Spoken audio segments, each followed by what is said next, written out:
देखें इस एग्जाम्पल में क्या बोल रहा है, check that the ratio ke square upon g mass of proton mass of electron is dimensionless। ये आपको चेक करना है कि ये जो रेशियो है ये क्या है, डायमेंशनलेस है। और दूसरा क्या बोल रहा है, look up the table of physical constants and determine the values of this ratio. के की वैल्यू डालोगे आप लोग, इलेक्ट्रॉन के चार्ज की वैल्यू डालोगे यहाँ पे, और जी ग्रेविटेशन कांस्टेंट की वैल्यू डालोगे, मास ऑफ प्रोटॉन की डालोगे, मास ऑफ इलेक्ट्रॉन की वैल्यू डालोगे, तो वो उसकी वैल्यू भी फाइंड करनी है आपको। और उसके बाद लास्ट में ये बोल रहा है what does the ratio signifies. ये जो रेशियो है ये रेशियो क्या बता रही है। तो सबसे पहले हम लोग पहला पार्ट देखते हैं कि क्या ये डायमेंशन लेस है कि नहीं है। तो अगर आप लोग ध्यान से देखें, ये जो रेशियो है हमारे पास, ये रेशियो है K E square upon G mass of proton और मास ऑफ इलेक्ट्रॉन। यहाँ पे ये जो के है ये है इलेक्ट्रोस्टैटिक कांस्टेंट। सबसे पहले अगर according to Coulomb's law of electrostatic अगर हम लोग देखें तो एफ हमारे पास होता है इलेक्ट्रोस्टैटिक फोर्स के Q1 Q2 divided by R square. तो यहाँ से मैं डायमेंशन फार्मूला निकालूंगा के का, तो के को आप लिख सकते हो F R square divided by Q1 Q2। तो यहाँ से सबसे पहले के का डायमेंशन फार्मूला हम लोग निकालते हैं। तो डायमेंशन फार्मूला ऑफ के, ये किसके बराबर, फोर्स। फोर्स का डायमेंशन फार्मूला जैसे हमें पता है m1 l1 t-2 के बराबर होता है। और r क्या है यहाँ पे, सेपरेशन दो चार्जेस के बीच में, और सेपरेशन क्या होगा, डिस्टेंस। तो इसका आ जाएगा l square divided by q1 charge. Charge देखो हम लिख सकते हैं q इजिकल टू AT, क्योंकि इलेक्ट्रिक करंट होती है हमारे पास, होते हैं charge upon time. Electric current किसके बराबर होती है, चार्ज अपॉन टाइम। तो चार्ज किसके बराबर होगा, Q इजिकल टू AT, या IT भी लिख सकते हैं आप लोग। यहाँ पे हम लिख देते हैं AT। एक चार्ज है और एक और चार्ज है, तो A स्क्वायर और T स्क्वायर के बराबर आ जाएगी इसकी वैल्यू। तो यहाँ से इसको और फर्दर सिंप्लीफाई करें हम लोग, तो हमारे पास आ रहा है m1 l raise to power 3, 1 ये 2 ये, basis are same, powers are added. तो ये आपके पास यहाँ से टाइम ऊपर जाएगा जब, तो यहाँ -2 है तो ये 2 है, तो t रेज टू पावर हो जाएगा -4, और a रेज टू पावर आ जाएगा -2। ये आपके पास आ गया डायमेंशन फार्मूला ऑफ। उसके बाद नेक्स्ट है हमारे पास के आगे दिया हुआ है इसने चार्ज, बोले तो ई का स्क्वायर, इलेक्ट्रॉन का चार्ज। तो इसका डायमेंशन फार्मूला अगर मैं लिखता हूँ ई, बोले तो चार्ज का भी हमने देखा होता है ए टी के बराबर। तो इसका डायमेंशन फार्मूला आ जाएगा आपके पास ए टी। उसका नेक्स्ट है हमारे पास ग्रेविटेशनल कांस्टेंट। तो अगर हम देखें यहाँ पे according to Newton's law of gravitation, the gravitational force between two masses किसके बराबर होती है, F is equal to G M, यहाँ पे दो मासेस लिए हुए, मास ऑफ प्रोटॉन और mass of electron, divided by R square. तो यहाँ से मुझे जी की वैल्यू चाहिए, जी का डायमेंशन फार्मूला। तो जी का डायमेंशन फार्मूला आ जाएगा आपके पास एफ आर स्क्वायर सॉरी, जी का डायमेंशन फार्मूला आपके पास आ जाएगा F R square divided by दो मासेस आ जाएंगे, ये मास ऑफ प्रोटॉन और मास ऑफ इलेक्ट्रॉन। तो यहाँ से हमें पता है फोर्स का जो डायमेंशन फार्मूला होता है,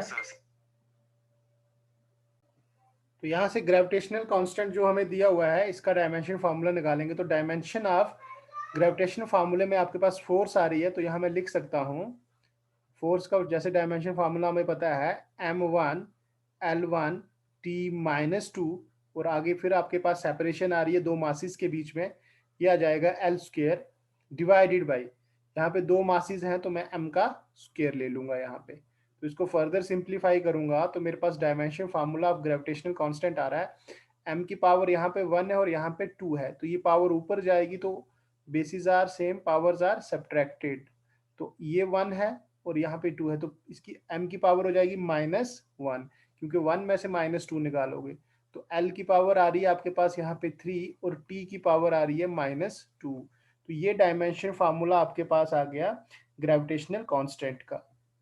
अब उसके बाद है नीचे हमारे पास मासेस, इसके साथ है मासेस। तो अब यहाँ पे चेक करते हैं क्या ये रेशियो जो हमारे पास है ये जो रेशियो है क्या ये डायमेंशन लेस है? तो सबसे पहले अगर मैं k की वैल्यू डालूं, k का डायमेंशन फार्मूला डालूं, तो वो मेरे पास है m1 l3 t माइनस 4 और a raise to power minus 2, और उसके साथ में ई स्क्वेयर, चार्ज का स्क्वेयर है तो ये आ जाएगा ए स्क्वेयर और साथ में T square divided by gravitational constant का अभी आपने निकाला M raise to power minus 1 L raise to power आपके पास आ रही है यहाँ पे 3 T raise to power minus 2, और उसके साथ में ये दो मासेस हैं तो इनका m का स्क्वेयर हम लोग कर लेंगे। अब यहाँ पे ये हम देखेंगे क्या है, डायमेंशन लेस आ रहा है यहाँ पे।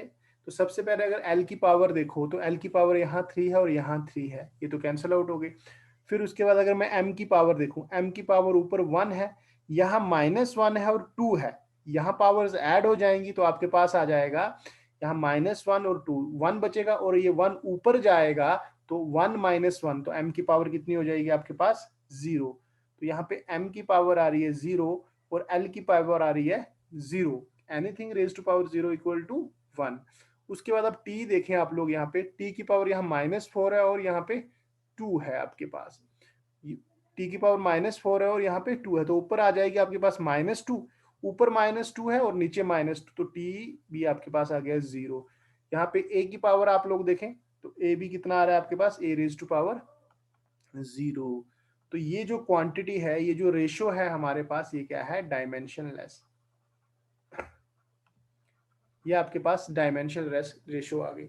अब उसके बाद ये बोल रहा है कि इसकी वैल्यू भी बताओ, तो इसकी वैल्यू तो सिर्फ कैलकुलेशन है, तो यहाँ पे हम इसके वैल्यूज जो कांस्टेंट हैं उनकी अगर हम न्यूमेरिकल वैल्यू डालते हैं तो ये जो रेशियो है हमारे पास, रेशियो हमारे पास K E square upon G mass of proton mass of electron, K की वैल्यू हमें पता होती है 9 इंटू 10⁻⁹ होता है, और एक इलेक्ट्रॉन पे चार्ज कितना होता है 1.6 इंटू 10⁻⁻19 कूलम, और इसका स्क्वेयर कर लेंगे हम लोग डिवाइडेड बाई ग्रेविटेशनल कांस्टेंट की वैल्यू होती है एसआई यूनिट में 6.67 इंटू 10⁻11, और यहाँ पे आपके पास मास ऑफ प्रोटॉन जो है वो कितना है, मास ऑफ प्रोटॉन होता है हमारे पास 1.67 इंटू 10⁻27, और मास ऑफ इलेक्ट्रॉन होता है 9.1 इंटू 10⁻31।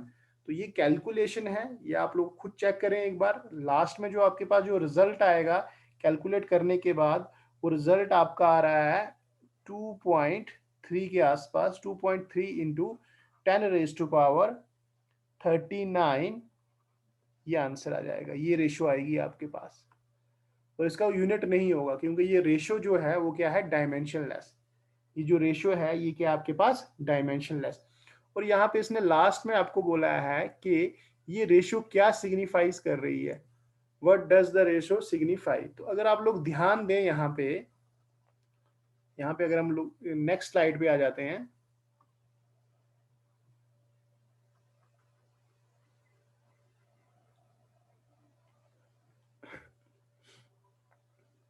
देखें शाबाश, हमारे पास ये रेशियो है वो है K E square upon G mass of proton और मास ऑफ इलेक्ट्रॉन।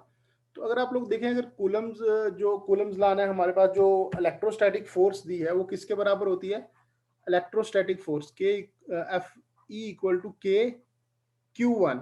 क्यू यहाँ पे जो चार्ज है वो इलेक्ट्रॉन का चार्ज है, और नीचे देखो एक प्रोटॉन लिया और एक इलेक्ट्रॉन लिया हुआ है, तो ई चार्ज ऑन इलेक्ट्रॉन और charge on proton divided by आपके पास आ रहा है यहाँ पे आर स्क्वायर, और यहाँ पे जी लिया हुआ है और मास ऑफ प्रोटॉन लिया और मास ऑफ इलेक्ट्रॉन। तो यहाँ पे अगर मैं ग्रेविटेशनल फोर्स देखता हूँ, एफ जी लिख करके लिखते हैं हम लोग, हो जाएगा जी मास ऑफ प्रोटॉन और mass of electron divided by R square. अगर इन दोनों को अगर आप लोग डिवाइड करो तो ये ratio of electrostatic force divided by ratio of ये ग्रेविटेशनल फोर्स और इलेक्ट्रोस्टैटिक फोर्स की जो रेशियो आ रही है आपके पास, वो आ रही है K E square divided by R square, और आर स्क्वायर ये कट हो जाएगा, यहाँ बच रहा है आपके पास जी मास ऑफ प्रोटॉन और मास ऑफ इलेक्ट्रॉन। तो ये रेशियो आपको ये सिग्निफाई कर रही है कि ये एक्चुअल में रेशियो है किसकी, इलेक्ट्रोस्टैटिक फोर्स की और ग्रेविटेशनल फोर्स की बीच की।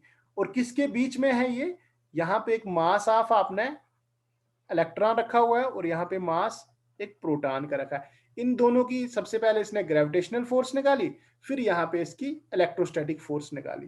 तो ये सिग्निफाइज क्या कर रहा है? The ratio signifies the electro and gravitational force किसके बीच में? Between an electron and A proton. Electron और प्रोटॉन के बीच में जो इलेक्ट्रोस्टैटिक फोर्स है और ग्रेविटेशनल फोर्स है, उस चीज को ये सिग्निफाई कर रहा है।